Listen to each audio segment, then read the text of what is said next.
ਵਾਹਿਗੁਰੂ ਜੀ ਕਾ ਖਾਲਸਾ ਵਾਹਿਗੁਰੂ ਜੀ ਕੀ ਫਤਿਹ। ਸੈਦਪੁਰ ਬੰਦੀ ਛੋੜ, ਖੁਰਾਸਾਨ ਖਸਮਾਨਾ ਕੀਆ, ਹਿੰਦੁਸਤਾਨ ਡਰਾਇਆ। ਸ਼੍ਰੀ ਗੁਰੂ ਨਾਨਕ ਦੇਵ ਜੀ ਫਿਰ ਐਮਨਾਬਾਦ ਆਏ। ਇਸ ਥਾਂ ਦਾ ਤਦੋਂ ਨਾਉ ਸੈਦਪੁਰ ਸੰਡਿਆਲੀ ਸੀ। ਪਠਾਨ ਇੱਥੋਂ ਦੇ ਹਾਕਮ ਤੇ ਮਾਲਕ ਸਨ। ਵਸੋਂ ਵੀ ਉਹਨਾਂ ਦੀ ਚੋਖੀ ਸੀ। ਘੁੱਗ ਵਸਦਾ ਥਾਂ ਤੇ ਮੰਡੀ ਸੀ। ਇੱਕ ਕਿਲਾ ਵੀ ਸੀ ਜਿਸ ਦੀ ਪਕਿਆਈ ਚੰਗੀ ਸੀ। ਇੱਥੋਂ ਦੇ ਹਾਕਮ ਦਿੱਲੀ ਵਾਲਿਆਂ ਲੋਧੀ ਪਠਾਨ ਪਾਤਸ਼ਾਹਾਂ ਦੇ ਤਾਬਿਆ ਸਨ। ਸ਼ਹਿਰ ਵਿੱਚ ਸੱਯਦ ਤੇ ਹੋਰ ਪੀਰ ਫਕੀਰ ਮੁਸਲਮਾਨਾਂ ਦੇ ਵਸਦੇ ਸਨ। ਹਿੰਦੂ ਵਸੋਂ ਵੀ ਸੀ। ਕੋਈ ਦਰਬਾਰੀ ਹੁੱਦੇ ਹਿੰਦੂਆਂ ਪਾਸ ਵੀ ਸਨ। ਮਲਕ ਭਾਗੋ ਇੱਥੋਂ ਦੇ ਦਰਬਾਰ ਦਾ ਹੀ ਸਰਦਾਰ ਸੀ। ਜਿਸ ਤੇ ਬ੍ਰਹਮ ਭੋਜ ਤੇ ਸ੍ਰੀ ਗੁਰੂ ਨਾਨਕ ਦੇਵ ਜੀ ਨਹੀਂ ਸਨ ਗਏ ਤੇ ਜਦੋਂ ਜ਼ੋਰ ਨਾਲ ਸੱਦੇ ਗਏ ਤਾਂ ਭਾਈ ਲਾਲੋ ਦਾ ਪੱਕਿਆ ਕੋਦਰਾ ਇੱਕ ਮੁੱਠੀ ਵਿੱਚ ਲੈ ਕੇ ਤੇ ਮਲਕ ਭਾਗੋ ਦੇ ਪਕਵਾਨ ਦੂਈ ਮੁੱਠੀ ਵਿੱਚ ਲੈ ਕੇ ਦੁੱਧ ਤੇ ਲਹੂ ਦਿਖਾ ਕੇ ਦੱਸਿਆ ਸੀ ਕਿ ਉਹ ਕਿਰਤ ਕਮਾਈ ਦਾ ਅੰਨ ਹੈ ਤੇ ਇਹ ਜ਼ੋਰ ਜ਼ੁਲਮ ਤੇ ਵੱਡੀ ਦਾ ਹੈ। ਉਸ ਮਗਰੋਂ ਜਗਤ ਗੁਰੂ ਜੀ ਦੂਰ ਦੂਰ ਜਗਤ ਜਲੰਦੇ ਦੀ ਰੱਖਿਆ ਹੇਤ ਫਿਰ ਆਏ ਸਨ। ਹੁਣ ਫਿਰ ਉਸੇ ਕੀਰਤੀ ਰੱਬ ਦੇ ਰੰਗ ਰੱਤੇ ਲਾਲੋ ਪਿਆਰੇ ਪਾਸ ਆਏ ਸਨ। ਉਹ ਜ਼ੁਲਮ ਜਿਨ੍ਹਾਂ ਦਾ ਨਕਸ਼ਾ ਖਿੱਚ ਕੇ ਆਪ ਤਦੋਂ ਸੱਚੇ ਰਾਹ ਦਾ ਉਪਦੇਸ਼ ਕਰ ਗਏ ਸੀ, ਘਟਿਆ ਨਹੀਂ ਸੀ। ਦਿੱਲੀ ਦੇ ਲੋਧੀ ਪਾਤਸ਼ਾਹ ਇੰਨੇ ਬਲਵਾਨ ਨਹੀਂ ਰਹੇ ਸੀ ਕਿ ਸਾਰੇ ਹਿੰਦ ਪਰ ਜ਼ਬਰਦਸਤ ਸਿੱਕਾ ਜਮਾਈ ਰੱਖੇ। ਸੋ ਜਗ੍ਹਾ ਜਗ੍ਹਾ ਦੇ ਹਾਕਮ ਤੇ ਸੂਬੇ ਅਸਲ ਵਿੱਚ ਆਪਣੇ ਆਪ ਵਿੱਚ ਖੁਦਸਰ ਸੀ ਤੇ ਨਾਮ ਤਰੀਕ ਤਾਬੇਦਾਰੀ ਕਰਦੇ ਸੀ। ਸਗੋਂ ਉਹਨਾਂ ਨਾਲ ਪਾਤਸ਼ਾਹ ਦੇ ਕਈ ਜੰਗ ਵੀ ਹੋਏ। ਇਸੇ ਕਰਕੇ ਉਹਨਾਂ ਦੇ ਵਰਤਾਓ ਪ੍ਰਜਾ ਨਾਲ ਦੁਖਾਵੇਂ ਸੀ। ਉਹਨਾਂ ਦੇ ਮਨਸਬਦਾਰ ਤੇ ਅਹਿਲਕਾਰ ਜ਼ੁਲਮ ਕਰਦੇ, ਵੱਡੀਆਂ ਖਾਂਦੇ ਤੇ ਪ੍ਰਜਾ ਦੁਖਾਉਂਦੇ ਸੀ।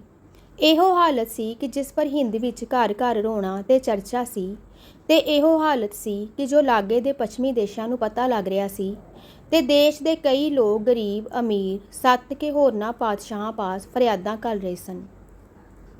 ਜਦ ਹੁਣ ਗੁਰੂ ਜੀ ਐਮਨਾਬਾਦ ਆਏ ਤਾਂ ਇੱਕ ਦਿਨ ਭਾਈ ਲਾਲੋ ਨੇ ਹਿੰਦੁਸਤਾਨ ਦੀ ਦੁੱਖ ਭਰੀ ਕਹਾਣੀ ਛੇੜੀ ਕਿ ਸੱਚੇ ਪਾਤਸ਼ਾਹ ਬਹੁਤ ਜ਼ੁਲਮ ਹੋ ਰਿਹਾ ਹੈ। ਇਸ ਸੈਦਪੁਰ ਵਿੱਚ ਵੀ ਬੜੇ ਅਨਰਥ ਹੁੰਦੇ ਹਨ। ਤਦੋਂ ਸਤਿਗੁਰੂ ਜੀ ਨੇ ਆਪਣੇ ਦੇਸ਼ ਦੇ ਲੋਕਾਂ ਦੇ ਧਰਮ ਭਾਵ ਦੇ ਗਿਰ ਜਾਣ, ਅਗਿਆਨ ਵਿੱਚ ਰੁੜਨ ਤੇ ਮਨਾਂ ਦੇ ਨੀਵੇਂ ਹੋ ਜਾਣ ਦੀ ਵਿਥਿਆ ਆਖੀ ਤੇ ਇਹ ਵੀ ਦੱਸਿਆ ਕਿ ਅੱਤ ਗਰਮੀ ਪਏ ਤਾਂ ਹਨੇਰੀ ਝੁਲਦੀ ਹੈ, ਉਹ ਵੀ ਬ੍ਰਿਛ ਬੂਟੇ ਭੰਦੀ ਹੈ, ਫਿਰ ਕਦੇ ਮੀਂਹ ਵੀ ਪੈ ਜਾਂਦਾ ਹੈ। ਜਦ ਲੋਡਾ ਪਹਿਰ ਹੋਇਆ, ਲਾਲੋ ਕਿਰਤ ਤੋਂ ਵਿਹਲਾ ਹੋ ਕੇ ਆਇਆ। ਕੁਝ ਹੋਰ ਸਤਸੰਗੀ ਸਰੀਰ ਕੀਰਤਨ ਸੁਣਨ ਆਏ ਤਾਂ ਸਤਿਗੁਰੂ ਜੀ ਵਿਸਮਾਦ ਵਿੱਚ ਲੀਨ ਬੈਠੇ ਸੀ। ਕਵਲਾਂ ਨਾਲੋਂ ਸੋਹਣਾ ਚਿਹਰਾ ਜੁੜਿਆ ਹੋਇਆ ਨਿਮਗਨ ਸੀ, ਪਰ ਮੱਥੇ ਤੇ ਅਜ ਰਤਾ ਰਤਾ ਬੇਮਲੂਮੇ ਵੱਟ ਸਨ ਤੇ ਕੁਝ ਤਰਸ ਦੇ ਰੰਗ ਦਮਕਦੇ ਸਨ। ਸਾਰੇ ਸੱਜਣ ਮੱਥਾ ਟੇਕ ਕੇ ਬੈਠ ਗਏ ਕਿ ਇੰਨੇ ਨੂੰ ਆਪ ਦੇ ਨੈਣ ਖੁੱਲੇ, ਮੁਸਕਰਾਏ ਤੇ ਫਿਰ ਇਹ ਬਾਣੀ ਆਪ ਬੋਲੇ। ਤਿਲੰਗ ਮਹੱਲਾ ਪਹਿਲਾ। ਜੈਸੀ ਮੈਂ ਆਵੇ ਖਸਮ ਕੀ ਬਾਣੀ, ਤੈਸੜਾ ਕਰੀ ਗਿਆਨ ਵੇ ਲਾਲੋ। ਪਾਪ ਕੀ ਜੰਜ ਲੈ ਕਾਬਲੋ ਧਾਇਆ, ਜੋਰੀ ਮੰਗੇ ਦਾਨ ਵੇ ਲਾਲੋ। ਸਰਮ ਧਰਮ ਦੁਏ ਛੱਪ ਖਲੋਏ, ਕੂੜ ਫਿਰੇ ਪ੍ਰਧਾਨ ਵੇ ਲਾਲੋ। ਕਾਜੀਆ ਬਾਮਣਾ ਕੀ ਗਲ ਥੱਕੀ, ਅਗਦ ਪੜੇ ਸੇ ਤਾਨ ਵੇ ਲਾਲੋ। ਮੁਸਲਮਾਨੀਆਂ ਪੜੇ ਕਤੇਬਾ, ਕਸ਼ਟ ਮੈਂ ਕਰੇ ਖੁਦਾਏ ਵੇ ਲਾਲੋ। ਜਾਤ ਸਨਾਤੀ ਹੋਰ ਹਿਦਵਾਣੀਆਂ, ਇਹ ਵੀ ਲੇਖੇ ਲਾਏ ਵੇ ਲਾਲੋ। ਖੂਨ ਕੇ ਸੋਲੇ ਗਾਵੀਏ, ਨਾਨਕ ਰਤ ਕਾ ਕੁੰਗੂ ਪਾਏ ਵੇ ਲਾਲੋ। ਇਹ ਸ਼ਬਦ ਸੁਣ ਕੇ ਸਾਰੇ ਕੰਬ ਉੱਠੇ। ਲਾਲੋ ਦਾ ਦਿਲ ਵੀ ਥਰਰਾਇਆ, ਪਰ ਸਤਿਗੁਰੂ ਜੀ ਨੇ ਜੋ ਹੋਣਹਾਰ ਸੀ ਔਰ ਉਹਨਾਂ ਨੇ ਅਗੰਮ ਤੋਂ ਜਾਣੀ ਸੀ, ਸੋ ਨਿਰਪੇ ਆਖ ਸੁਣਾਈ ਔਰ ਸਪਸ਼ਟ ਪਦਾਂ ਵਿੱਚ ਦੱਸਿਆ ਕਿ ਮੈਨੂੰ ਧੂਰੋਂ ਇਹ ਸੁਨੇਹਾ ਆਇਆ ਹੈ ਅਗੰਮ ਦਾ। ਹੇ ਲਾਲੋ, ਉਹ ਮੈਂ ਸੁਣਾਇਆ ਹੈ। ਉਹ ਸੁਨੇਹਾ ਹੋਣਹਾਰ ਦਾ ਇਹ ਹੈ ਕਿ ਬਾਹਰ ਕਾਬਲ ਤੋਂ ਪਾਪਾਂ ਦੀ ਜੰਜ ਭਾਵ ਜ਼ੋਰ ਜ਼ੁਲਮ ਕਰਨ ਵਾਲੀ ਫੌਜ ਲੈ ਕੇ ਟੁਰੇਗਾ ਤੇ ਹਿੰਦੁਸਤਾਨ ਤੋਂ ਜ਼ੋਰੀ ਦਾ ਦਾਨ ਮੰਗੇਗਾ। ਦਾਨ ਤੋਂ ਮੁਰਾਦ ਕੰਨਿਆ ਦਾਨ ਹੈ ਤੇ ਉਹ ਜ਼ੋਰ ਨਾਲ ਮੰਗੇਗਾ, ਤੇ ਕੰਨਿਆ ਦਾਨ ਤੋਂ ਮੁਰਾਦ ਦੌਲਤ ਹੈ ਜਿਸ ਦੇ ਲੋਭ ਪਿੱਛੇ ਇਸ ਧਨ ਉਪਜਾਊ ਦੇਸ਼ ਉੱਤੇ ਸਦਾ ਓਪਰੇ ਦੇਸ਼ ਦੇ ਜਰਵਾਣੇ ਹੱਲੇ ਕਰਦੇ ਰਹੇ ਹਨ। ਬਾਹਰ ਦੇ ਹਮਲੇ ਨਾਲ ਜੋ ਰਾਜਗਰਦੀ ਦੇਸ਼ ਵਿੱਚ ਵਰਤੇਗੀ, ਉਸ ਵੇਲੇ ਕੀ ਹੋਵੇਗਾ? ਸ਼ਰਮ ਤੇ ਧਰਮ ਛੁਪ ਜਾਣਗੇ। ਬਾਹਰ ਦੀਆਂ ਫੌਜਾਂ ਦੇ ਸਿਪਾਹੀ ਤੇ ਗੁੰਡੇ ਲੁੱਚੇ ਲਫੰਗੇ ਸ਼ਰਮ ਧਰਮ ਛੱਡ ਕੇ ਪਾਪ ਕਮਾਉਣਗੇ। ਇਸਤਰੀ ਪੁਰਖ ਦਾ ਵਿਵਾਹ ਜੋ ਬਾਹਮਣ ਤੇ ਕਾਜ਼ੀ ਆਪੋ ਆਪਣੇ ਧਰਮਾਂ ਅਨੁਸਾਰ ਪੜ੍ਹਦੇ ਹਨ, ਉਹ ਗੱਲ ਮੁੱਕ ਜਾਏਗੀ। ਸ਼ੈਤਾਨ ਵਿਆਹ ਪੜੇਗਾ। ਭਾਵ ਇਹ ਕਿ ਇਸਤਰੀ ਜਾਤੀ ਦੀ ਡਾਢੀ ਬੇਇੱਜ਼ਤੀ ਹੋਵੇਗੀ। ਪ੍ਰਸ਼ਨ ਹੁੰਦਾ ਹੈ ਕਿ ਬਾਬਰ ਮੁਸਲਮਾਨ ਹੈ ਤੇ ਇੱਥੋਂ ਦੇ ਨਵਾਬ ਅਮੀਰ ਮੁਸਲਮਾਨ ਬਾਲੇ ਹਨ, ਇਹਨਾਂ ਦੀਆਂ ਇਸਤਰੀਆਂ ਦਾ ਸਤਿਕਾਰ ਤਾਂ ਰਹੇਗਾ? ਗੁਰੂ ਜੀ ਦੱਸਦੇ ਹਨ, ਨਹੀਂ, ਉਹ ਮੁਸਲਮਾਨੀਆਂ ਜੋ ਪਰਦਿਆਂ ਵਿੱਚ ਬੈਠ ਕੁਰਾਨ ਆਦਿ ਪੁਸਤਕਾਂ ਪੜ੍ਹਦੀਆਂ ਹਨ, ਭਾਵ ਨੇਕ ਵੀ ਹਨ, ਉਹਨਾਂ 'ਤੇ ਵੀ ਇੰਨਾ ਕਸ਼ਟ ਟੁੱਟੇਗਾ ਕਿ ਉਹ ਹਾਏ ਖੁਦਾ, ਬੋੜੀ ਖੁਦਾ ਕਰਕੇ ਤੜਫਣਗੀਆਂ, ਪਰ ਕੋਈ ਨਾ ਸੁਣੇਗਾ। ਜੇ ਕਹੋ ਕਿ ਮੁਗਲਾਂ ਨੇ ਪਠਾਣਾਂ ਤੋਂ ਦੇਸ਼ ਖੋਣਾ ਹੈ, ਇਸ ਕਰਕੇ ਉਹਨਾਂ 'ਤੇ ਸਖਤੀ ਤਾਂ ਕਰਨਗੇ, ਹਿੰਦੂ ਤਾਂ ਪ੍ਰਜਾ ਬਣਾਉਣੀ ਹੋਵੇਗੀ, ਉਹਨਾਂ ਨੂੰ ਮੁੱਠ ਵਿੱਚ ਲੈਣਗੇ, ਤੇ ਗਰੀਬ ਜਾਤੀਆਂ ਜਿਨ੍ਹਾਂ ਨੇ ਸਭ ਦੀ ਗੁਲਾਮੀ ਹੀ ਕਰਨੀ ਹੈ, ਉਹਨਾਂ ਨੂੰ ਤਾਂ ਨਹੀਂ ਛੇੜਨਗੇ। ਗੁਰੂ ਜੀ ਦੱਸਦੇ ਹਨ ਕਿ ਨਹੀਂ, ਉੱਚੀ ਜਾਤ ਵਾਲੀਆਂ ਤੇ ਨੀਚ ਜਾਤ ਵਾਲੀਆਂ ਤੇ ਹੋਰ ਹਿੰਦਵਾਣੀਆਂ ਇਹ ਵੀ ਉਸੇ ਲੇਖੇ ਗਿਣ, ਭਾਵ ਜੋ ਹਾਲ ਪਠਾਣੀਆਂ ਦਾ ਹੋਵੇਗਾ ਸੋਈ ਸਭ ਇਸਤਰੀਆਂ ਦਾ ਹੋਵੇਗਾ। ਖੂਨ ਦੇ ਗੀਤ ਗਾਵੇ ਜਾਣਗੇ ਤੇ ਰਾਤ ਦਾ ਘੁੰਗੂ ਪਏਗਾ, ਭਾਵ ਵਿਆਹਾਂ ਵਿੱਚ ਸੋਹਲੇ ਗਾਵੀਦੇ ਹਨ ਤੇ ਕੇਸਰ ਤਰੌਂਕੀਦੇ ਹਨ, ਪਰ ਇਸ ਪਾਪ ਦੀ ਜੰਜ ਦੇ ਆਇਆਂ ਸ਼ੈਤਾਨ ਨਿਕਾਹ ਪੜੇਗਾ, ਸਭ ਤੇ ਕਸ਼ਟ ਪਵੇਗਾ, ਕਤਲਾਮਾਂ ਹੋਣਗੀਆਂ, ਖੂਨ ਦੇ ਰੋਹ ਚੱਲਣਗੇ ਤੇ ਘਰ ਘਰ ਵਿੱਚ ਵਿਰਲਾਪ ਹੋਣਗੇ। ਨਾਨਕ ਪਰਮੇਸ਼ਰ ਦੇ ਗੁਣ ਗਾ ਰਿਹਾ ਹੈ, ਇਸ ਸਰੀਰ ਵਿੱਚ ਬੈਠਾ ਇਹ ਮਸਲਾ ਦੱਸ ਰਿਹਾ ਹੈ। ਪਰ ਉਹ ਵਾਹਿਗੁਰੂ ਜਿਸ ਨੇ ਸ੍ਰਿਸ਼ਟੀ ਉਤਪਤ ਕਰਕੇ ਆਪੋ ਆਪਣੇ ਰੰਗੀ ਲਾਇਆ ਹੈ, ਉਹ ਸਭ ਤੋਂ ਵਕਤ ਨੇ ਕੇਵਲ ਬੈਠਾ ਦੇਖ ਰਿਹਾ ਹੈ, ਭਾਵ ਦ੍ਰਿਸ਼ਟਾ ਹੋ ਰਿਹਾ ਹੈ। ਉਹ ਪਰਮੇਸ਼ਰ ਸੱਚਾ ਹੈ, ਸੱਚ ਦਾ ਨਿਆਂ ਹੈ। ਹਰ ਇੱਕ ਦੇ ਕਰਮਾਂ ਅਨੁਸਾਰ ਉਹ ਸੱਚਾ ਨਿਆਂ ਕਰੇਗਾ ਤੇ ਸੱਚੀ ਵਿਚਾਰ ਕਰੇਗਾ। ਸਰੀਰ ਕੱਪੜੇ ਟੋਟੇ ਟੋਟੇ ਹੋਣਗੇ, ਇਹ ਵਾਕ ਜੋ ਮੈਂ ਕਹੇ ਹਨ, ਹਿੰਦੁਸਤਾਨ ਸੰਭਾਲੇਗਾ ਕਿ ਬਿਲਕੁਲ ਸੱਚ ਹੋ ਕੇ ਵਰਤਣਗੇ। ਇਹ ਪਾਪ ਦੇ ਜਾਂਜੀ 78 ਸੰਮਤ ਵਿੱਚ ਆਉਣਗੇ ਤੇ 97 ਵਿੱਚ ਜਾਣਗੇ। ਮਰਦ ਦਾ ਚੇਲਾ ਹੋਰ ਵੀ ਉੱਠੇਗਾ, ਇਹ ਸੱਚ ਦੀ ਬਾਣੀ ਨਾਨਕ ਕਹਿ ਰਿਹਾ ਹੈ, ਤੇ ਬਾਕੀ ਸੱਚ ਗੱਲ ਸੱਚੀ ਵੇਲੇ ਆਪੇ ਸੱਚ ਸੁਣਾ ਦੇਵੇਗਾ। ਗੁਰੂ ਜੀ ਦੇ ਇਹ ਵਾਕ ਸਿੱਖਾਂ ਵਿੱਚ ਤਾਂ ਉਸੇ ਵੇਲੇ ਪ੍ਰਸਿੱਧ ਹੋ ਗਏ, ਪਰ ਹੋਰਨਾਂ ਲੋਕਾਂ ਵਿੱਚ ਵੀ ਸਹਿਜੇ ਸਹਿਜੇ ਟੁਰ ਪਏ। ਇਸ ਤੋਂ ਬਹੁਤੀ ਹੈਰਾਨੀ ਤੇ ਚਿੰਤਾ ਛਾਈ। ਇੱਕ ਬ੍ਰਾਹਮਣ ਕੁਛ ਮੇਵੇ ਦੀ ਚੰਗੇਰ ਲੈ ਕੇ ਆਇਆ ਤੇ ਅੱਗੇ ਧਰ ਕੇ ਬੋਲਿਆ, ਹੇ ਰੱਬ ਰੂਪ ਨਾਨਕ, ਜੋ ਵਾਕ ਆਪਨੇ ਉਚਾਰੇ ਹਨ, ਉਹ ਕਿਵੇਂ ਦੇਸ਼ 'ਤੇ ਨਾ ਪੈਣ। ਸਤਿਗੁਰੂ ਜੀ ਨੇ ਕਿਹਾ, ਮੈਂ ਤਾਂ ਕੁਝ ਨਹੀਂ ਕਿਹਾ, ਜੋ ਦਰਗਾਹੇ ਵਰਤਿਆ ਹੈ ਸੋ ਤੁਹਾਨੂੰ ਦੱਸਿਆ ਹੈ ਕਿ ਦੇਸ਼ ਵਿੱਚ ਜੋ ਪਾਪ ਫੈਲਿਆ ਹੈ, ਉਹ ਪਾਪ ਦਾ ਡੰਡਾ ਆਪਣੀ ਸਜ਼ਾ ਲਈ ਬਾਬਰ ਦੇ ਰੂਪ ਵਿੱਚ ਲਿਆ ਰਿਹਾ ਹੈ। ਪਾਪ ਆ ਕੇ ਪਾਪ ਨਾਲ ਟਕਰੇਗਾ ਤੇ ਗਰੀਬ ਵੀ ਨਾਲ ਦੁੱਖ ਪਾਉਣਗੇ। ਸੋ ਇਹ ਜੀਵਾਂ ਦੇ ਕਰਮ ਤੇ ਕਰਤੇ ਦੇ ਹੁਕਮ ਹਨ, ਅਟੱਲ ਹਨ। ਤੂੰ ਜੇ ਆਪਣਾ ਬਚਾਓ ਲੋੜਨਾ ਹੈ ਤਾਂ ਇੱਥੋਂ ਕੁਛ ਕੋਹਾਂ ਤੇ ਇੱਕ ਤਲਾਅ ਹੈ, ਉੱਥੇ ਜਾ ਵਸ ਟੱਬਰ ਸਮੇਤ, ਤਾਂ ਤਦੋਂ ਬਚ ਰਹੇਗਾ। ਸਾਰਾ ਉਨਾ ਸਮਾਂ ਜੋ ਉੱਪਰ ਕਹੇ ਵਾਕ ਤੇ ਇਸ ਦੇ ਵਰਤਮਾਨ ਹੋਣ ਵਿੱਚ ਸੀ ਲੰਘ ਗਿਆ। ਬਾਬਰ ਪਾਪ ਦੀ ਜੰਜ ਲੈ ਕੇ ਆ ਗਿਆ। ਦਿੱਲੀ ਦਾ ਲੋਧੀ ਪਾਤਸ਼ਾਹ ਪਠਾਨ ਉਸ ਨੂੰ ਰੋਕਣ ਵਾਸਤੇ ਜਮਰੋਦ ਕੇ ਪੇਸ਼ਾਵਰ, ਅਟਕ ਕੇ ਰੋਹਤਾਸ ਕੇ ਜੈਲਮ ਕਿਨਾਰੇ ਕਿਤੇ ਵੀ ਅੱਗੇ ਹੋ ਕੇ ਨਾ ਟੱਕਰਿਆ। ਉਹ ਮੂੰਹ ਚੁੱਕੀ ਟੁਰੀ ਆਇਆ। ਦੇਸ਼ ਵਿੱਚ ਪ੍ਰਜਾ ਅਵਿਦਿਆ ਵਿੱਚ ਤੇ ਸਦੀਆਂ ਦੇ ਜ਼ੁਲਮ ਨਾਲ ਮੁਰਦਾ ਹੋ ਰਹੀ ਸੀ। ਹਾਕਮ ਥਾਂ ਥਾਂ ਇਆਸ਼ੀਆਂ ਤੇ ਪ੍ਰਜਾ ਦੇ ਲਹੂ ਪੀਣ ਤੇ ਹੋ ਰਹੇ ਸਨ। ਜਥੇਬੰਦੀ ਖੇਰੂ ਖੇਰੂ ਸੀ। ਪਠਾਨ ਹੰਕਾਰ ਵਿੱਚ ਤੇ ਹਿੰਦੂ ਗੁਲਾਮੀ ਵਿੱਚ ਰੁੜ ਰਹੇ ਸਨ। ਰੋਕ ਕੌਣ ਕਰਦਾ? ਬਾਬਰ ਦੇ ਰਸਤੇ ਵਿੱਚ ਆਉਣ ਵਾਲੇ ਗਿਰਾਵਾਂ ਤੇ ਸ਼ਹਿਰਾਂ ਦੀ ਬੜੀ ਕੰਬਕਤੀ ਸੀ। ਜੇ ਉਹ ਈਨ ਮੰਨ ਲੈਂਦੇ, ਘਾਹ ਪੱਠਾ ਦੇ ਦਿੰਦੇ ਤਾਂ ਘਬਰਾਉਂਦੇ ਸਨ ਕਿ ਜਦੋਂ ਤੈਮੂਰ ਵਾਂਗੂ ਦੇਸ਼ ਲੁੱਟ ਕੇ ਇਹ ਬਾਬਰ ਚਲਾ ਗਿਆ, ਮਗਰੋਂ ਦਿੱਲੀ ਦੇ ਪਾਤਸ਼ਾਹ ਸਾਨੂੰ ਮਾਰਨਗੇ। ਜੇ ਨਹੀਂ ਦਿੰਦੇ ਤਾਂ ਬਾਬਰ ਘਾਣ ਬੱਚਾ ਪੀੜਦਾ ਹੈ। ਪਰ ਤਦ ਵੀ ਅਕਸਰ ਹਾਕਮਾਂ ਤੇ ਰਾਜਿਆਂ ਕਵਰਾਂ ਨੇ ਤਾਂ ਗਰਦਨ ਝੁਕਾਈ, ਜਿੰਨਾ ਆਕੜ ਦਿਖਾਈ ਉਹਨਾਂ ਸੱਟ ਖਾਧੀ। ਸੈਦਪੁਰ ਵੀ ਇਸੇ ਦੁਬਿਧਾ ਵਿੱਚ ਸੀ। ਲਾਹੌਰ ਤੇ ਅਟਕ ਦੇ ਵਿਚਕਾਰ ਇਹ ਇੱਕ ਤਕੜਾ ਕਿਲਾ ਤੇ ਪਠਾਣਾਂ ਦਾ ਭਾਰੀ ਅੱਡਾ ਸੀ। ਇਸ ਸ਼ਹਿਰ ਦੇ ਲੋਕਾਂ ਵਿੱਚ ਤੇ ਅਹਿਲਕਾਰਾਂ ਵਿੱਚ ਚਰਚਾ ਰਹਿੰਦੀ ਸੀ ਕਿ ਬਾਬਰ ਦੀ ਹਨੇਰੀ ਅੱਗੇ ਸਿਰ ਝੁਕਾ ਕੇ ਉਸ ਨੂੰ ਲੰਘ ਜਾਣ ਦਈਏ ਕਿ ਉਸ ਨਾਲ ਲੜੀਏ। ਹਿੰਦੂ ਤਾਂ ਆਖਦੇ ਸਨ ਕਿ ਸਿਰ ਝੁਕਾਓ ਤੇ ਬਲਾ ਟਾਲੋ, ਪਰ ਸੈਯਦ ਤੇ ਪੀਰ ਫਕੀਰ ਜਿਨ੍ਹਾਂ ਦਾ ਭਾਰੀ ਅੱਡਾ ਸੀ, ਉਹ ਕਹਿੰਦੇ ਸਨ ਕਿ ਅਸੀਂ ਬਾਬਰ ਨੂੰ ਆਪਣੀਆਂ ਦੁਆਵਾਂ ਤੇ ਸਹਿਰਾ ਮੰਤਰਾਂ ਨਾਲ ਫੂਕ ਮਾਰ ਕੇ ਉਡਾ ਦਿਆਂਗੇ, ਤੇ ਪਠਾਨ ਸੂਰਮੇ ਕਹਿੰਦੇ ਸਨ ਕਿ ਤੀਰਾਂ ਨਾਲ ਖੇਤ ਕਰ ਦਿਆਂਗੇ। ਇਸ ਤਰ੍ਹਾਂ ਦੇ ਝਗੜੇ ਚਾਂਜੇ ਵਿੱਚ ਬਾਬਰ ਤੇ ਉਸ ਦੀ ਪਾਪ ਦੀ ਜੰਜ ਆ ਗਈ। ਸ਼ਹਿਰ ਦੇ ਹਾਕਮ ਨੂੰ ਡਰ ਸੀ ਕਿ ਲੋਧੀ ਪਾਤਸ਼ਾਹ ਬਾਬਰ ਦੇ ਜਾਣ ਮਗਰੋਂ ਸਾਨੂੰ ਮਾਰ ਦੇਵੇਗਾ। ਸੋ ਜੇ ਅਸੀਂ ਟਕਰਾ ਜਾਈਏ ਤਾਂ ਅੰਤ ਜਿੱਤ ਵਿੱਚ ਰਹਾਂਗੇ। ਪਰ ਉਹਨਾਂ ਨੂੰ ਪਤਾ ਨਹੀਂ ਸੀ ਕਿ ਬਾਬਰ ਇੱਕ ਨਵੀਂ ਬਲਾ ਲੈ ਕੇ ਆ ਰਿਹਾ ਸੀ। ਪੱਛੋਂ ਦੇ ਦੇਸ਼ਾਂ ਵਿੱਚ ਬੰਦੂਕ, ਜਿਸ ਨੂੰ ਤਦੋਂ ਤੁਪਕ ਕਹਿੰਦੇ ਸਨ, ਨਵੀਂ ਨਿਕਲੀ ਸੀ। ਬਾਬਰ ਇਹ ਨਵਾਂ ਜੰਗੀ ਹਥਿਆਰ ਲੈ ਕੇ ਆ ਰਿਹਾ ਸੀ। ਹਿੰਦ ਦੇ ਪਠਾਣਾ ਪਾਸ ਤੀਰ ਸਨ ਜਾਂ ਸਵਾਰ ਲੜਨ ਵਾਲੇ ਨੇਜੇਬਾਜ਼ ਜਾਂ ਹਾਥੀ ਜਾਂ ਰੱਥ। ਸੋ ਸੈਦਪੁਰ ਦੇ ਪਠਾਣਾਂ ਨੇ ਕਿਲੇ ਤੇ ਸ਼ਹਿਰ ਦੇ ਦਰਵਾਜ਼ੇ ਬੰਦ ਕਰ ਲਏ ਤੇ ਬਾਬਰ ਨੂੰ ਰਸਦ ਪਾਣੀ ਦੇਣੋਂ ਨਾ ਕਰ ਦਿੱਤੀ। ਸਿਪਾਹੀ ਤੀਰ ਕਮਾਨਾਂ ਲੈ ਕੇ ਫਸੀਲਾਂ ਤੇ ਚੜ੍ਹ ਗਏ। ਕਾਜ਼ੀ, ਮੁੱਲਾਂ ਅਤੇ ਪੀਰ ਮਸੀਤਾਂ ਵਿੱਚ ਦੁਆਈ ਕਰਨ ਤੇ ਬਦਦੁਆਈ ਦੇਣ ਤੇ ਬਹਿ ਗਏ ਤੇ ਹਿੰਦੂ ਪੰਡਤ ਤੰਤਰਾਂ ਮੰਤਰਾਂ ਤੇ ਲਾ ਦਿੱਤੇ ਗਏ। ਸਾਰੇ ਪਠਾਣਾਂ ਨੂੰ ਨਿਸ਼ਚਾ ਸੀ ਕਿ ਸਾਡੇ ਪੀਰ ਕਲਮਾ ਪੜ੍ਹ ਕੇ ਬਾਬਰ ਦੀਆਂ ਤੁਪਕਾਂ ਤੇ ਤੋਪਾਂ ਨੂੰ ਠੰਡਿਆ ਕਰ ਦੇਣਗੇ। ਬਾਬਰ ਨੇ ਅਮਾਨ ਪਿੰਡ ਡੇਰਾ ਪਾਇਆ ਤੇ ਆਪਣੇ ਸਿਪਾਹੀ ਬੀੜ ਕੇ ਸੈਦਪੁਰੇ ਤੇ ਗੋਲੀਆਂ ਦਾ ਮੀਂਹ ਵਰਸਾਇਆ। ਫਿਰ ਉਸ ਦੀ ਹਿਕਮਤ ਨਾਲ ਕਿਲੇ ਨੂੰ ਛੇਕ ਹੋ ਗਿਆ। ਉਹ ਅੱਗੇ ਵਧਿਆ। ਜੋ ਸੂਰਮੇ ਅੱਗੇ ਵਧ ਕੇ ਲੜੇ ਮਾਰੇ ਗਏ। ਨਾ ਤੀਰ ਕੰਮ ਆਏ ਨਾ ਨੇਜ਼ੇ। ਹੁਣ ਮੁਗਲਾਂ ਦੀ ਫੌਜ ਹੱਲਾ ਬੋਲ ਕੇ ਕਿਲੇ ਵਿੱਚ ਆ ਵੜੀ। ਸਿਪਾਹੀਆਂ ਨਾਲ ਤਾਂ ਸਿਪਾਹੀਆਂ ਜੰਗ ਕਰਨਾ ਹੀ ਸੀ। ਬਾਬਰ ਦੀ ਪਾਪ ਜੰਜ ਸ਼ਹਿਰ ਪਨਾਹ ਤੋੜ ਕੇ ਸ਼ਹਿਰ ਵਿੱਚ ਵੀ ਜਾ ਵੜੀ ਔਰ ਕਤਲੇਆਮ ਕੀਤੀ ਕਿ ਆਪਣੇ ਵੈਸ਼ੀ ਪੁਣੇ ਜ਼ੁਲਮ ਤੇ ਕਹਿਰ ਦਾ ਸਿੱਕਾ ਬਿਠਾ ਦਿੱਤਾ। ਆਲੇ ਦੁਆਲੇ ਦੇ ਪਿੰਡ ਵੀ ਲੁੱਟੇ ਤੇ ਬਰਬਾਦ ਕੀਤੇ।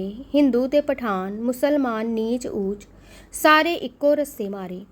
ਹਿੰਦੂ ਮੁਸਲਮਾਨ ਤ੍ਰੀਮਤਾਂ ਦੇ 70 ਪਾੜੇ, ਵਾਲਾਂ ਤੋਂ ਫੜ ਬਾਜ਼ਾਰਾਂ ਵਿੱਚ ਧੋਈਆਂ ਤੇ ਸੁਆਹਾਂ ਉਹਨਾਂ ਦੇ ਮੂੰਹਾਂ ਵਿੱਚ ਭਰ ਭਰ ਤੇ ਮਾਰ ਕੁੱਟ ਕੇ ਘਰਾਂ ਵਿੱਚ ਰੱਖੇ ਤੇ ਦੱਬੇ ਮਾਲ ਪਦਾਰਥ ਗਹਿਣੇ ਰੁਪਏ ਕਢਵਾਏ।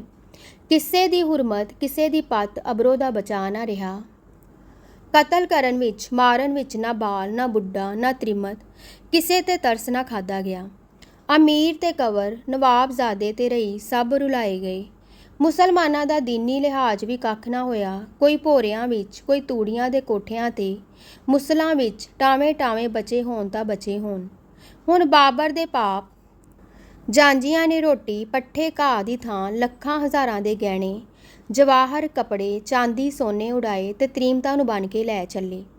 ਅਸਬਾਬ ਤੇ ਲੁੱਟ ਦਾ ਮਾਲ ਢੋਣ ਲਈ ਜੋ ਹੁਣ ਕਤਲੋਂ ਬਚ ਰਹੇ ਸਨ ਉਹਨਾਂ ਨੂੰ ਕੈਦੀ ਬਣਾਇਆ। ਜੋ ਆਪਣੇ ਸਿਰਾਂ ਤੇ ਆਪਣੇ ਮਾਲ ਢੋਰੇ ਜ਼ਾਲਮਾਂ ਦੇ ਡੇਰਿਆਂ ਨੂੰ ਲਿਜਾ ਰਹੇ ਸਨ। ਖਾਨਜ਼ਾਦੀਆਂ ਤੇ ਪ੍ਰਭਾਣੀਆਂ ਕੱਪੜੇ ਫਟੇ, ਜ਼ਖਮ ਲੱਗੇ, ਤੂੜਾਂ ਸੁਆਹਾਂ ਨਾਲ ਭਰੀਆਂ, ਬੇਹੁਰਮਤ ਹੋਈਆਂ, ਰੱਸੇ ਨਾਲ ਵੀਣੀਆਂ ਬੱਦੀਆਂ ਫੜੀਆਂ ਲਿਜਾਈਆਂ ਜਾ ਰਹੀਆਂ ਸਨ। ਇਸ ਹਮਲੇ ਵੇਲੇ ਗੁਰੂ ਜੀ ਫਿਰ ਐਮਨਾਬਾਦ ਆਏ ਹੋਏ ਸਨ। ਇਸ ਵੇਲੇ ਗੁਰੂ ਬਾਬਾ ਤੇ ਮਰਦਾਨਾ ਵੀ ਬੰਦ ਵਿੱਚ ਪੈ ਗਏ। ਮਰਦਾਨੇ ਦੇ ਸਪੁਰਦ ਮੀਰ ਖਾਂ ਇੱਕ ਸਰਦਾਰ ਦਾ ਘੋੜਾ ਹੋਇਆ ਕਿ ਇਸ ਨੂੰ ਲੈ ਕੇ ਟੁਰੇ। ਲਿਖਿਆ ਹੈ ਕਿ ਗੁਰੂ ਜੀ ਨੇ ਮਰਦਾਨੇ ਨੂੰ ਕਿਹਾ, ਘੋੜਾ ਛੱਡ ਦੇ ਤੇ ਤੂੰ ਕੀਰਤਨ ਕਰਦਾ ਟੁਰ। ਤੇ ਆਪ ਵੀ ਸਾਹਿਬ ਕਿਸੇ ਘੋਤਕ ਲਈ ਗੁਲਾਮੀ ਵਿੱਚ ਪਏ ਰੱਬੀ ਰੰਗ ਵਿੱਚ ਮਗਨ ਟੁਰ ਰਹੇ ਸਨ। ਲਿਖਿਆ ਹੈ ਕਿ ਇੱਕ ਭਾਰ ਗੁਰੂ ਬਾਬੇ ਨੂੰ ਵੀ ਮਿਲਿਆ ਜੋ ਆਪੇ ਚੁੱਕਿਆ ਉਹਨਾਂ ਦੇ ਨਾਲ ਆਉਂਦਾ ਰਿਹਾ। ਸਤਿਗੁਰੂ ਜੀ ਦੁੱਖ ਭਰੀ ਦਸ਼ਾ ਦੇਖਦੇ ਜਾ ਰਹੇ ਸਨ। ਗੁਲਾਮੀ ਵਿੱਚ ਰੁਲਦੀਆਂ ਤ੍ਰੀਮਤਾਂ ਬੱਧੀਆਂ ਜਾ ਰਹੀਆਂ ਸਨ। ਤਬਾਹੀ, ਖੂਨ, ਲੁੱਟ, ਸ਼ਹਿਰ ਦੀ ਢਹਿ ਢੇਰੀ ਚੁਫੇਰੇ ਛਾ ਰਹੀ ਸੀ। ਸੋ ਆਪ ਨੇ ਅੱਖੀ ਡਿੱਠਾ ਹਾਲ ਉਸ ਵੇਲੇ ਦਾ ਬੜੇ ਬੈਰਾਗ ਦੇ ਰੰਗ ਵਿੱਚ ਉਚਾਰਿਆ। ਰਾਗ ਆਸਾ ਮਹੱਲਾ ਪਹਿਲਾ, ਅਸ਼ਟਪਦੀਆ, ਘਰ ਤੀਜਾ। ਇੱਕ ਓੰਕਾਰ ਸਤਿਗੁਰੂ ਪ੍ਰਸਾਦ। ਜਿਨ ਸਿਰ ਸੋਹਣ ਪੱਟੀਆਂ ਮਾਂਗੀ ਪਾਏ ਸੰਧੂਰ, ਸੇ ਸਿਰ ਕਾਤੀ ਮੁੰਨੀਅਨ ਗਲ ਵਿੱਚ ਆਵੇ ਧੂੜ। ਮਹਿਲਾਂ ਅੰਦਰ ਹੋਦੀਆਂ ਹੁਣ ਬਹਿਣ ਨਾ ਮਿਲਣ ਹਦੂਰ, ਆਦੇਸ ਬਾਬਾ ਆਦੇਸ, ਆਦ ਪੁਰਖ ਤੇਰਾ ਅੰਤ ਨਾ ਪਾਇਆ, ਕਰ ਕਰ ਦੇਖੈ ਵੇਸ। ਇਸ ਵੇਲੇ ਮੀਰ ਖਾਂ ਕੁਝ ਪ੍ਰਬੰਧ ਕਰਦਾ ਉੱਥੇ ਆ ਗਿਆ ਜਿੱਥੇ ਗੁਰੂ ਬਾਬਾ ਜੀ ਜਾ ਰਹੇ ਸਨ। ਉਸ ਦੀ ਨਜ਼ਰ ਪਈ ਤਾਂ ਕੀ ਦੇਖੇ ਕਿ ਦੋ ਬੰਦ ਵਿੱਚ ਪਈ ਹਿੰਦੀਆਂ ਦੀ ਅਜਬ ਹਾਲਤ ਹੈ। ਇੱਕ ਦੀ ਪੋਟ ਉਸ ਦੇ ਸਿਰ ਤੋਂ ਹੱਥ ਭਰ ਉੱਚੀ ਆਪੇ ਜਾ ਰਹੀ ਹੈ, ਦੂਜਾ ਰਬਾਬ ਵਜਾਉਂਦਾ ਜਾ ਰਿਹਾ ਹੈ ਤੇ ਉਸ ਦੀ ਸਪੁਰਦੀ ਵਿੱਚ ਘੋੜਾ ਬਿਨਾਂ ਫੜੇ ਮਗਰੇ ਜਾ ਰਿਹਾ ਹੈ ਔਰ ਕੋਈ ਅਚਰਜ ਖੁਸ਼ ਇਲਹਾਨੀ ਦਾ ਰਾਗ ਗਾਵਿਆਂ ਜਾ ਰਿਹਾ ਹੈ। ਇੱਧਰ ਸਾਰੇ ਬੰਦੀ ਵਿੱਚ ਆਏ ਹਿੰਦੁਸਤਾਨੀ ਜਿਨ੍ਹਾਂ ਵਿੱਚ ਜਗਤ ਦੀ ਸਰਤਾਜ ਜੋਤ ਵੀ ਜਾ ਰਹੀ ਸੀ, ਬੰਦੂਆਂ ਦੇ ਡੇਰੇ ਵੱਲ ਚੱਲੇ ਜਾ ਰਹੇ, ਉੱਥੇ ਅੱਪੜ ਗਏ। ਅੱਗੇ ਅੱਡ ਕੰਮਾਂ ਤੇ ਬੰਦੀ ਜਨ ਲਾਏ ਗਏ ਸਨ। ਗੁਰੂ ਬਾਬੇ ਅੱਗੇ ਤੇ ਮਰਦਾਨੇ ਅੱਗੇ ਵੀ ਚੱਕੀਆਂ ਧਰੀਆਂ ਗਈਆਂ ਜੋ ਦਾਣਾ ਪੀ ਦੇਣ। ਉਧਰ ਮੀਰ ਖਾਂ ਬਾਬਰ ਪਾਸ ਪਹੁੰਚਾ ਤੇ ਦੱਸਿਆ ਕਿ ਦੋ ਫਕੀਰ ਬੰਦੀ ਵਿੱਚ ਆਏ ਹਨ, ਪਰ ਉਹ ਖਿੜੇ ਤੇ ਜੁੜੇ ਚਿਹਰੇ ਜਾ ਰਹੇ ਹਨ। ਪੋਟ ਉਹਨਾਂ ਤੋਂ ਵਿੱਥ ਤੇ ਟੁਰਦੀ ਹੈ ਤੇ ਘੋੜਾ ਆਪੇ ਮਗਰ ਜਾਂਦਾ ਹੈ ਤੇ ਉਹ ਕੋਈ ਰੱਬੀ ਅਲਹਾਨ ਗਾਉਂਦੇ ਜਾਂਦੇ ਹਨ। ਬਾਬਰ ਨੇ ਕਿਹਾ, ਹੈਫ ਹੈ, ਕੋਈ ਐਸਾ ਫਕੀਰ ਇਸ ਨਗਰੀ ਵਿੱਚ ਸੀ ਤਾਂ ਇਹ ਨਗਰੀ ਅਸਾਂ ਕਿਉਂ ਮਾਰੀ। ਇਹ ਕਹਿੰਦਾ ਉਹਨਾਂ ਬੰਦੀਆਂ ਦੇ ਡੇਰੇ ਬਾਬਰ ਆਪ ਆਇਆ। ਡਿੱਠੋਸ ਕਿ ਹਿੰਦੂ, ਮੁਸਲਮਾਨ, ਪਠਾਨ ਤ੍ਰੀਮਤਾਂ ਚੱਕੀ ਪੀ ਰਹੀਆਂ ਹਨ ਤੇ ਬੜੇ ਅਮੀਰ ਮੁਸ਼ੱਕਤਾਂ ਕਰ ਰਹੇ ਹਨ। ਅੱਗੇ ਡਿੱਠੋਸ ਕਿ ਉਹ ਦੋਏ ਫਕੀਰ ਬੈਠੇ ਹਨ ਪਰ ਚੱਕੀਆਂ ਆਪੇ ਫਿਰ ਰਹੀਆਂ ਹਨ। ਬਾਬਰ ਦੇਖ ਕੇ ਦੰਗ ਰਹਿ ਗਿਆ। ਗੁਰੂ ਜੀ ਨੂੰ ਬੁਲਾਇਆ ਤਾਂ ਉਹ ਵਿਸਮਾਦ ਦੇ ਘਰ ਸਮਾਧੀ ਵਿੱਚ ਹੀ ਸਨ। ਥੋੜੇ ਚਿਰ ਮਗਰੋਂ ਨੈਣ ਖੁੱਲੇ ਤੇ ਵਾਹਿਗੁਰੂ ਦੀ ਉਸਤਤ ਦਾ ਇੱਕ ਸ਼ਬਦ ਉਸ ਇਲਾਹੀ ਗਲੇ ਦੀ ਗਾਇਨ ਹੋਇਆ। ਇਸ ਸ਼ਬਦ ਦੀ ਸੱਤ ਤੇ ਸੁਰ ਤੋਂ ਵਿਰਾਗ ਦਾ ਪ੍ਰਭਾਵ ਐਸਾ ਛਾਇਆ ਕਿ ਬਾਬਰ ਤੇ ਅਮੀਰ ਖਾਂ ਅਤੇ ਹੋਰ ਮੁਗਲਾਂ ਤੇ ਅਸਰ ਹੋਇਆ। ਭੋਗ ਪਏ ਤੇ ਬਾਬਰ ਨੇ ਕਿਹਾ ਕਿ ਇਸ ਫਕੀਰ ਦੇ ਮੱਥੇ ਤੇ ਖੁਦਾ ਹੈ ਤੇ ਲਿਖਿਆ ਹੈ ਕਿ ਬਾਬਰ ਨੇ ਬਾਬੇ ਦੇ ਪੈਰ ਚੁੰਮੇ ਤੇ ਸਾਰੇ ਮੁਗਲ ਦਰਬਾਰੀਆਂ ਮੱਥਾ ਟੇਕਿਆ। ਬਾਬਰ ਨੇ ਕਿਹਾ, ਹੇ ਰੱਬ ਦੇ ਪਿਆਰੇ, ਖਿਮਾ ਕਰਤੇ ਸਾਡੀ ਵੱਲੋਂ ਕੁਝ ਨਜ਼ਰ ਕਬੂਲ ਕਰ। ਜਦੋਂ ਦਇਆ ਤੇ ਤਰਸ ਦੇ ਸਮੁੰਦਰ ਨੇ ਆਖਿਆ, ਹੇ ਬਾਬਰ, ਸਾਨੂੰ ਲੋੜ ਕਿਛ ਨਹੀਂ, ਨਜ਼ਰ ਦੇਣੀ ਹੈ ਤਾਂ ਇਹ ਬੰਦ ਖਲਾਸ ਕਰ, ਇਹਨਾਂ ਦੇ ਮਾਲ ਮੋੜ ਦੇ। ਬਾਬਰ ਨੇ ਉਸੇ ਵੇਲੇ ਸਾਰੇ ਬੰਦੀ ਛੋੜ ਦਿੱਤੇ, ਮਾਲ ਵੀ ਮੁੜਵਾਏ, ਪਰ ਸਾਰੇ ਬੰਦੀਆਂ ਨੇ ਆਖਿਆ ਕਿ ਸਾਡਾ ਬੰਦੀ ਛੋੜ ਸਾਡੇ ਨਾਲ ਚੱਲੇ। ਤਦ ਬਾਬਰ ਨੇ ਬੜੇ ਅਦਬ ਨਾਲ ਗੁਰੂ ਜੀ ਨੂੰ ਸੈਦਪੁਰ ਦੇ ਕੈਦੀਆਂ ਸਮੇਤ ਟੁਰ ਜਾਣ ਦੀ ਆਗਿਆ ਦੇ ਦਿੱਤੀ। ਸ਼ਹਿਰ ਤੋਂ ਪਹਿਰੇ ਉਠਾ ਲਏ ਤੇ ਸਾਰੀ ਫੌਜ ਨੂੰ ਹੁਕਮ ਦੇ ਦਿੱਤਾ ਕਿ ਕੋਈ ਹੁਣ ਕਿਸੇ ਨੂੰ ਨਾ ਛੇੜੇ, ਅਸਾਂ ਸਭ ਨੂੰ ਅਮਾਨ ਦਿੱਤੀ ਹੈ। ਸੁਤੰਤਰਤਾ ਦੇ ਦਾਤੇ ਆਪ ਕੈਦ ਪੈ ਕੇ ਕੈਦੀਆਂ ਨੂੰ ਛੁਡਾ ਕੇ ਨਾਲ ਲਈ ਸੈਦਪੁਰ ਸ਼ਹਿਰ ਦੇ ਵਿੱਚ ਹੁਣ ਆਏ ਤਾਂ ਕੀ ਵੇਖਣ ਕਿ ਅੱਗੇ ਸਭ ਕਤਲੇਆਮ ਹੋਈ ਪਈ ਹੈ। ਉਸ ਵੇਲੇ ਦੀ ਦਰਦਨਾਕ ਦਸ਼ਾ ਉੱਤੇ ਗੁਰੂ ਬਾਬੇ ਨੇ ਸ਼ਬਦ ਆਖਿਆ, ਆਸਾ ਮਹੱਲਾ ਪਹਿਲਾ ਅਸ਼ਟਪਦੀਆ ਘਰ ਤੀਜਾ। ਕਹਾਂ ਸੋ ਖੇਲ ਤਬੇਲਾ ਘੋੜੇ, ਕਹਾਂ ਭੇਰੀ ਸਹਿਨਾਈ, ਕਹਾਂ ਸੋ ਤੇਗ ਬੰਦ ਗਾੜੇਰੜ, ਕਹਾਂ ਸੋ ਲਾਲ ਕਵਾਈ, ਕਹਾਂ ਸੋ ਆਰਸੀਆ ਮੂੰਹ ਬੰਕੇ, ਇੱਥੇ ਦਿਸੇ ਨਾਹੀਂ। ਇਹੋ ਜਗ ਤੇਰਾ ਤੂੰ ਗੋਸਾਈ, ਏ ਘੜੀ ਮੇ ਥਾਪ ਥਾਪੇ, ਜਰ ਵੰਡ ਦੇਵੈ ਪਾਈ। ਸੈਦਪੁਰ ਦੀ ਬੰਦ ਤੇ ਦਰਬੰਦੀ ਗੁਰੂ ਬਾਬੇ ਨਾਨਕ ਛੁਡਾਈ ਹੈ। ਇਹ ਗੱਲ ਪੱਲੋ ਪੱਲੀ ਵਿੱਚ ਫੈਲ ਗਈ। ਸੈਦਪੁਰ ਦੇ ਲੋਕੀ ਜੋ ਨੱਠ ਗਏ ਸਨ ਮੁੜ ਆਏ। ਸ਼ਹਿਰ ਵਿੱਚ ਮਰ ਗਿਆਂ ਦੀ ਕਤਲ ਉੱਤੇ ਦੁੱਖ ਕੀਰਨੇ, ਲੁੱਟੇ ਜਾਣ ਦੇ ਸੰਤਾਪ, ਘਰ ਮੰਦਰ ਢਹਿਣ ਦੇ ਕਸ਼ਟ ਤੇ ਵਿਰਲਾਪ ਹੋਣ ਲੱਗੇ। ਜੋ ਬੇਹੁਰਮਤੀਆਂ ਤੇ ਕੈਦਾਂ ਕੱਟ ਕੇ ਫੇਰ ਆ ਗਏ ਸੀ, ਵਿਛੜ ਮਿਲੇ। ਉਸ ਕਲੇਜਾ ਚੀਰ ਦੇਣ ਵਾਲੇ ਸਮੇਂ ਗੁਰੂ ਬਾਬੇ ਨੇ ਜੈਸੇ ਗੋਇਲ ਗੋਇਲੀ ਤੈਸੇ ਸੰਸਾਰਾ ਦਾ ਸ਼ਬਦ ਗਾਵਿਆ। ਲੋਕੀ ਆਪਣੇ ਆਪਣੇ ਮੋਇਆਂ ਨੂੰ ਸਾੜਨ ਫੂਕਣ ਦਫਨ ਕਰਨ ਲੱਗੇ ਤੇ ਜਿਸ ਤਰ੍ਹਾਂ ਬਣ ਪਏ ਆਪਣੇ ਗੁਜ਼ਾਰੇ ਦੀ ਸੋਚਣ ਲੱਗੇ। ਹੁਣ ਗੁਰੂ ਬਾਬੇ ਨੂੰ ਪਤਾ ਲੱਗਾ ਕਿ ਬਾਬਰ ਦੀ ਕੈਦ ਵਿੱਚ ਅਜੇ ਬਹੁਤ ਲੋਕ ਹਨ। ਰਸਤੇ ਵਿੱਚ ਜਿਸ ਕਿਸੇ ਤੇ ਸ਼ੱਕ ਪਿਆ ਉਹ ਪਕੜੇ ਨਾਲ ਜਾ ਰਹੇ ਹਨ। ਸਿਪਾਹੀਆਂ ਨੇ ਸੁੰਦਰ ਤ੍ਰੀਮਤਾਂ ਕੈਦ ਪਾ ਰੱਖੀਆਂ ਹਨ। ਸੈਦਪੁਰ ਦੇ ਪਿੰਡਾਂ ਦੇ ਬਹੁਤੇ ਲੋਕੀ ਅਜੇ ਕੈਦ ਵਿੱਚ ਹਨ ਔਰ ਇਹ ਕੈਦ ਦਾ ਡੇਰਾ ਕੁਝ ਦੁਰੇੜੜਾ ਪਿਆ ਹੈ। ਕਈ ਲੋਕ ਜਿਨ੍ਹਾਂ ਨੂੰ ਘਰਦਿਆਂ ਨੇ ਮਾਰ ਗਿਆ, ਕਤਲ ਹੋ ਗਿਆ ਸਮਝਿਆ ਹੈ, ਅਜੇ ਬੰਦ ਵਿੱਚ ਹਨ ਤੇ ਉਹਨਾਂ ਤੋਂ ਕਰੜੀ ਮੁਸ਼ੱਕਤ ਲਈ ਜਾਂਦੀ ਹੈ। ਕਰੁਣਾਮਏ ਸੁਣ ਕੇ ਬਾਬਰ ਦੇ ਡੇਰੇ ਵੱਲ ਫਿਰ ਜਾ ਫਿਰੇ ਤੇ ਫਿਰ ਇਹ ਸ਼ਬਦ ਗਾਵੇ, ਆਸਾ ਮਹੱਲਾ ਪਹਿਲਾ। ਖੁਰਾਸਾਨ ਖਸਮਾਨਾ ਕੀਆ, ਹਿੰਦੋਸਤਾਨ ਡਰਾਇਆ, ਆਪੇ ਦੋਸ ਨ ਦੇਈ ਕਰਤਾ, ਜਮ ਕਰ ਮੁਗਲ ਚੜਾਇਆ, ਏਤੀ ਮਾਰ ਪਈ ਕੁਰਲਾਣੇ, ਤੈਂਕੀ ਦਰਦ ਨ ਆਇਆ। ਇਸ ਸ਼ਬਦ ਦੀ ਦਰਦਨਾਕ ਧੁਨ ਜਦ ਸ਼ਾਮਿਆਨੇ ਹੇਠ ਬੈਠੇ ਬਾਬਰ ਦੇ ਕੰਨੀ ਪਈ ਤਦ ਆਖਦੇ ਹਨ ਕਿ ਉਸਨੇ ਗੁਰੂ ਜੀ ਨੂੰ ਸੱਦ ਘੱਲਿਆ ਔਰ ਬੜੇ ਅਦਬ ਨਾਲ ਬਿਠਾ ਕੇ ਪੁੱਛਿਆ ਕਿ ਆਪ ਕੀ ਗਾਇਨ ਕਰ ਰਹੇ ਸੀ। ਉਸ ਸ਼ਬਦ ਦਾ ਭਾਵ ਜਦ ਬਾਬਰ ਨੇ ਸਮਝਿਆ ਤਾਂ ਸ਼ਰਮ ਆਈ ਤੇ ਦਿਲ ਨਿਮਰਤਾ ਵਿੱਚ ਆਇਆ ਤੇ ਗੁਰੂ ਜੀ ਨੂੰ ਭੰਗ ਦੇਣ ਲੱਗਾ। ਗੁਰੂ ਜੀ ਨੇ ਨਾ ਕੀਤੀ ਤੇ ਭੋ ਤੇਰਾ ਪਾਂਗ ਖਲੜੀ ਮੇਰਾ ਚੀਤ ਇਹ ਸ਼ਬਦ ਸੁਣਾਇਆ। ਇਸ ਪਰ ਪ੍ਰਸੰਨ ਹੋ ਕੇ ਬਾਬਰ ਨੇ ਆਖਿਆ ਕਿ ਤੁਸੀਂ ਸਾਡੇ ਨਾਲ ਰਹੋ। ਬਹੁਤ ਜ਼ੋਰ ਦੇਣ ਤੇ ਆਪ 3 ਦਿਨ ਰਹੇ, ਪਰ 3 ਦਿਨ ਕੈਦੀਆਂ ਨੂੰ ਵੇਖ ਬੜੇ ਤਰਸ ਤੇ ਰੰਗ ਵਿੱਚ ਜਾਂਦੇ ਰਹੇ। ਤੀਸਰੇ ਦਿਨ ਗੁਰੂ ਜੀ ਕੀਰਤਨ ਕਰਦੇ ਵਿਸਮਾਦ ਦੇ ਘਰ ਮਗਨ ਹੋ ਗਏ। ਬਾਬਰ ਜਾਤਾ ਕਿ ਕਿਤੇ ਸਰੀਰ ਤਿਆਗਣ ਲੱਗੇ ਹਨ, ਪਰ ਕੁਝ ਚਿਰ ਮਗਰੋਂ ਮਹਾਰਾਜ ਜੀ ਸਾਵਧਾਨ ਹੋਏ। ਇਹਨਾਂ ਦੇ ਚਿਹਰੇ ਅਰਸ਼ਾਂ ਦਾ ਨੂਰ ਚਮਕਿਆ ਤੇ ਐਸਾ ਜਲਾਲ ਆਇਆ ਕਿ ਬਾਬਰ ਨੇ ਉਹਨਾਂ ਤੋਂ ਦੁਆ ਮੰਗੀ। ਤਦ ਗੁਰੂ ਜੀ ਬੋਲੇ, ਜੇ ਮਿਹਰ ਲੋਚਦਾ ਹੈ ਤਾਂ ਸਾਰੇ ਕੈਦੀ ਛੋੜ ਦੇ। ਬਾਬਰ ਨੇ ਕਿਹਾ, ਜੋ ਹੁਕਮ ਕਰੋ ਕਰਦਾ ਹਾਂ, ਪਰ ਦੁਆ ਕਰੋ ਕਿ ਮੇਰਾ ਰਾਜ ਨਾ ਹਿੱਲੇ। ਗੁਰੂ ਜੀ ਬੋਲੇ, ਤੇਰਾ ਰਾਜ ਰਹੇਗਾ ਤਾਂ ਜੇ ਤੂੰ ਹਿੰਦ ਵਿੱਚ ਹਿੰਦੀ ਹੋ ਜਾਏ, ਹਿੰਦੂ ਮੁਸਲਮਾਨ 2 ਨੈਣ ਸਮਝੇ, ਨਿਰਪੱਖ ਨਿਆਂ ਕਰੇ, ਸ਼ਰਾਬ ਜੂਏ ਦਾ ਪੱਖ ਨਾ ਕਰੇ, ਸੰਤਾਂ ਫਕੀਰਾਂ ਦਾ ਸਤਿਕਾਰ ਕਰੇ, ਹਾਰਿਆਂ ਤੇ ਰਹਿਮ ਕਰੇ, ਨਹੀਂ ਤਾਂ ਰਾਜ ਸਦਾ ਕਦੇ ਰਹੇ ਨਹੀਂ। ਨਿਆਂ ਸੂਰਜ ਤੇ ਰਾਜ ਪਰਛਾਵਾਂ ਹੈ, ਨਿਆਂ ਗਿਆ ਤੇ ਰਾਜ ਗਿਆ। ਬਾਬਰ ਨੇ ਇਸ ਪਰ ਸਭ ਕੈਦੀ ਛੱਡ ਦਿੱਤੇ ਤੇ ਹੁਣ ਗੁਰੂ ਜੀ ਨੂੰ ਇਸਲਾਮ ਕਬੂਲਣ ਨਹੀਂ ਕਿਹਾ, ਪਰ ਇਸ ਵਿਚਾਰ ਵਿੱਚ ਕੋਈ ਮੁਸਲਮਾਨ ਆਲਮ ਉਹਨਾਂ ਨਾਲ ਪੂਰਾ ਨਾ ਢੁਕ ਸਕਿਆ। ਜਿੱਧਰ ਲੱਖ ਮੁਹੰਮਦਾ ਵਾਲਾ ਸ਼ਬਦ ਆਖਦੇ ਹਨ ਕਿ ਇੱਥੇ ਉਚਾਰ ਹੋਇਆ। ਬਾਬਰ ਤੋਂ ਵਿਦਾ ਹੋ ਕੇ ਬਾਕੀ ਦੇ ਸਭ ਕੈਦੀ ਉਸ ਤੋਂ ਛੁਡਵਾ ਕੇ ਗੁਰੂ ਜੀ ਪਸਰੂਰ ਵੱਲ ਤੁਰ ਪਏ। ਬਾਬਰ ਵੀ ਤਦੋਂ ਇੱਥੋਂ ਹੀ ਪਿੱਛੇ ਮੁੜ ਗਿਆ। ਲਿਖਿਆ ਹੈ ਕਿ ਉੱਪਰ ਲਿਖੇ ਵਾਕਿਆਤ ਸ਼ੁਰੂ ਕੱਤਕ ਸੰਮਤ 1578 ਈਸਵੀ ਵਿੱਚ ਹੋਏ ਹਨ। ਸੱਚੇ ਪਾਤਸ਼ਾਹ ਨੇ ਆਪਣੇ ਰੱਬੀ ਰੰਗ ਵਿੱਚ ਸਾਡੇ ਤੇ ਕਿੰਨੇ ਉਪਕਾਰ ਕੀਤੇ ਹਨ। ਸੈਦਪੁਰ, ਜਿਸ ਦੀ ਥਾਵੇਂ ਹੁਣ ਐਮਨਾਬਾਦ ਨਗਰੀ ਵਸਦੀ ਹੈ, ਕਿਸ ਆਪਦਾ ਵਿੱਚ ਆਇਆ। ਜ਼ਾਲਮ ਬਾਬਰ ਦੇ ਕਹਿਰ ਨੇ ਉੱਥੇ ਕਿੰਨਾ ਜ਼ੁਲਮ ਕਮਾਇਆ, ਪਰ ਗੁਰੂ ਬਾਬੇ ਨੇ ਆਪਣੇ ਦੈਵੀ ਕਲਾ ਵਰਤਾ ਕੇ, ਆਪਣੇ ਪੁਰਦਖ ਝੇਲ ਕੇ ਕੀਕੂ ਮਹਿਰਾਂ ਕੀਤੀਆਂ ਤੇ ਦੁਖੀਆਂ ਦੀਨਾਂ ਬੰਦੂਆਂ ਦੇ ਕਸ਼ਟ ਮੇਟੇ। ਕਿਤਨੇ ਕਸ਼ਟ ਵਿੱਚ ਆਪ ਗਏ, ਕਿੱਡੇ ਨਿਰਦਈ ਪਾਤਸ਼ਾਹ ਨਾਲ ਜਾ ਮੱਥਾ ਲਾਇਆ ਤੇ ਕਿਸ ਤਰ੍ਹਾਂ ਉਸ ਤੋਂ ਦੁਖੀਆਂ ਦਾ ਛੁਟਕਾਰਾ ਕਰਾਇਆ। ਇੱਥੇ ਹੀ ਬਸ ਨਹੀਂ, ਗੁਰੂ ਬਾਬੇ ਨੇ ਫਿਰ ਸੈਦਪੁਰ ਦੇ ਲੋਕਾਂ ਨੂੰ ਨਾਮਦਾਨ ਬਖਸ਼ਿਆ। ਪੁਰਾਤਨ ਜਨਮ ਸਾਖੀ ਵਿੱਚ ਲਿਖਿਆ ਹੈ, ਤਬ ਸੈਦਪੁਰ ਦਾ ਬਹੁਤ ਨਾਮ ਤਰੀਕ ਸਿੱਖ ਹੋਇਆ। ਗੁਰੂ ਜੀ ਦੇ ਉੱਥੇ ਉਚਾਰੇ ਸ਼ਬਦ ਝਾੜੂ ਕਲਾਲ ਨੇ ਲਿਖੇ ਜੋ ਕੈਦੀਆਂ ਵਿੱਚ ਸੀਗਾ।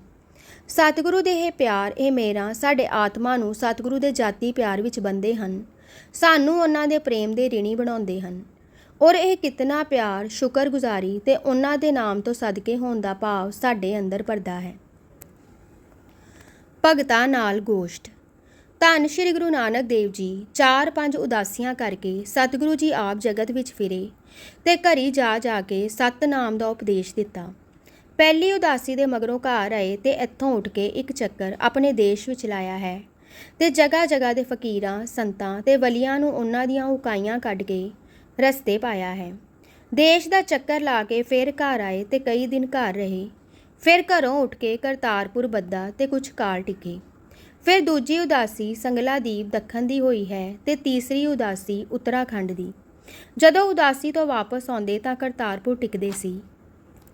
ਇਹਨਾਂ ਸਮਿਆਂ ਵਿੱਚ ਤੇ ਜਦੋਂ ਉਦਾਸੀਆਂ ਮੁਕਾ ਤੇ ਟਿਕ ਕੇ ਬੈਠ ਜਾਂਦੇ, ਤਦੋਂ ਜਗਿਆਸੂ, ਮੁਤਲਾਸ਼ੀ, ਸਾਧੂ ਸੰਤ, ਵਿਚਾਰਾ ਕਰਨ ਵਾਲੇ, ਅੜਚਨਾ ਹੱਲ ਕਰਾਉਣ ਵਾਲੇ, ਭੇਖਾਂ ਦੇ ਵੱਡੇ ਤੇ ਮੰਡਲੀਆਂ ਵਾਲੇ ਅਨੇਕਾਂ ਆਉਂਦੇ ਤੇ ਲਾਭ ਉਠਾ ਕੇ ਜਾਂਦੇ।